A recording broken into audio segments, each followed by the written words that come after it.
అంటే చైర్మన్ గారు ఉంటే అంటే మీరు అన్నట్లుగా ఏదైతే మనకి సత్యనారాయణ స్వామి వారికి సంబంధించిన వ్రతాలు ఉంటాయి అన్నారు, ప్రతిరోజు కూడా జరుగుతాయి అని చెప్పి అన్నవరంలో లాగే. అట్లాగే అన్నవరానికి ఒక ప్రత్యేకత ఉంది, ప్రసాదం అనేది. అన్నవరం ప్రసాదం అంటేనే ఎంతో ప్రత్యేకతతో కూడుకున్నది.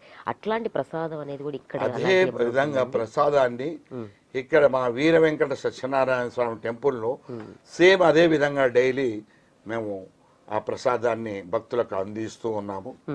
అట్లాగే మరి భోజనాలకు సంబంధించి ఇంకా భోజనాలకనే డైలీ పెట్టాలని యోచన ఉంది.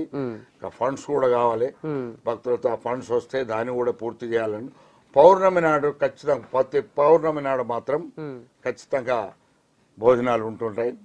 అది తర్వాత కార్తీక మాసం మొత్తం డైలీ.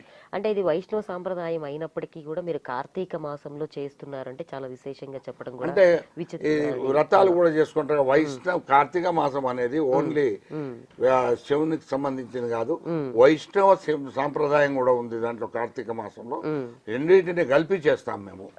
అంటే వ్రతాలు చేసుకోవాల్సిన సమయం గాని అంటే దానికి ఏమైనా ఉదయం 7 గంటలకు